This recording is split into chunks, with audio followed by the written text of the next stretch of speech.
The Philippine national debt is a ticking time bomb. But why? The Philippines, a country with a rich history and diverse culture and resilient people, but beneath the surface of its vibrant cities and idyllic islands, a looming crisis is steadily approaching. A crisis that could threaten the very future of the nation. What is this crisis? It is the national debt of the Philippines, a ticking time bomb. This is the story of how it came to be and why it continues to grow and what it means for the future of this beautiful country. Before we delve into the Philippines national debt, let's understand what debt really means. When a government borrows money to fund its programs, like infrastructure, public services, and so on, it incurs national debt. This money is owed to external creditors like foreign government, banks, or international organizations, and sometimes domestic lenders. But is all debt bad? Not necessarily. Debt can stimulate economic growth. However, what happens when a government borrows too much and the debt becomes unsustainable? The debt to GDP ratio is one of the most important metrics to track how manageable a national debt is.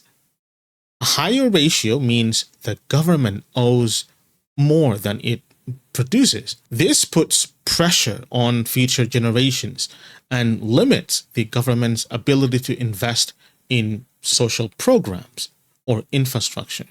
To understand why the Philippines' debt is such a problem today, we must start with its history. The end of World War II left the country devastated. The Philippines faced widespread poverty, destroyed infrastructure, and economic disarray. In the aftermath, the country began to rely on foreign loans to rebuild. The first wave of borrowing came as the Philippines sought to modernize the economy in the 1950s. Foreign loans provided much needed capital for infrastructure, industrialization, and development. However, these loans came with strings attached, conditions set by the lenders, especially the IMF, on how the funds should be used.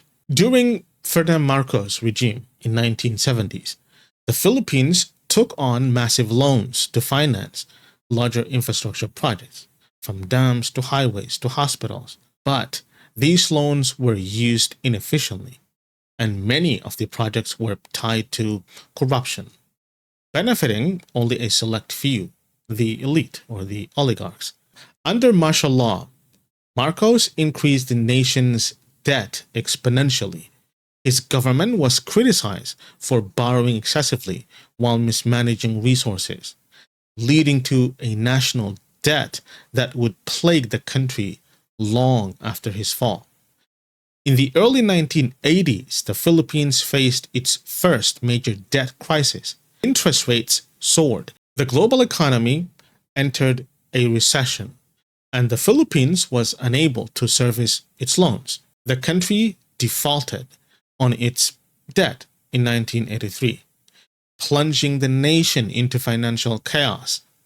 The Philippine government, in dire straits, was forced to negotiate with foreign creditors, leading to painful austerity measures and the restructuring of debt. The economy spiraled into recession, leading to hyperinflation and a deepening of poverty. In 1986, after the People Power Revolution, Corazon Aquino became the first female president of the Philippines. The new government inherited an economy crippled by massive debt. But could Aquino manage to steer the country away from further economic ruin? In an attempt to rebuild the country, the Aquino administration made tough choices, implementing structural adjustments, cutting public spending, and negotiating with international creditors. However, these measures were met with mixed results, as the country remained caught in a cycle of borrowing and servicing debt. rapid economic growth, accompanied by soaring debt, the government was borrowing more and more to finance ambitious infrastructure projects and development plans. But despite the growth, the debt burden only grew heavier. The 1997 Asian financial crisis hit the Philippines hard. Foreign debt became even more difficult to repay as the country's economy faltered.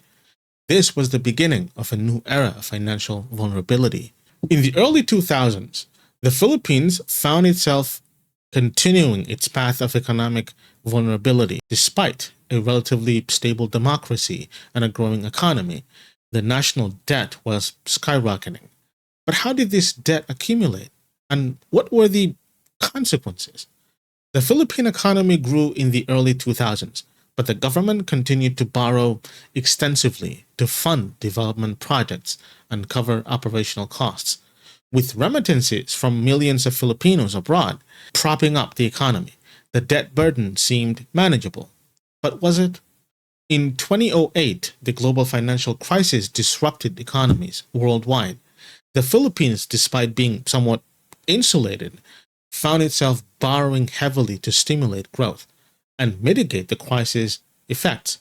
And as the government continued borrowing, the debt grew larger and larger.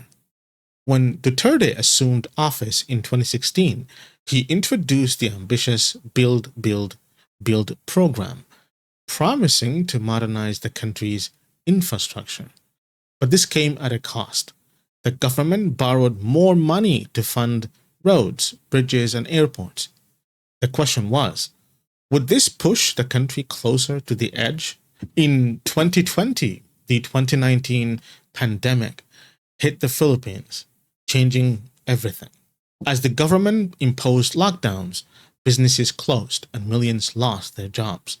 To support the population and protect public health, the government borrowed more money, plunging the country into even deeper debt. The pandemic became the final blow to an already fragile economy. With the economy in freefall, the Philippines resorted to borrowing even more money to stabilize the country and ensure its recovery. But what would the long-term implications be? As of today, the Philippines' national debt has reached staggering levels. The government must now face the difficult reality of how to manage these loans and pay them back while still investing in the nation's future. But with debt levels at an all-time high, the question remains, will the ticking time bomb explode? The Philippines' national debt is not just a financial issue. It is a question of political will, economic management, and future sustainability. The choices made today will shape the future of millions of Filipinos. Can the country overcome its debt crisis? Or will it succumb to the pressures of unsustainable borrowing?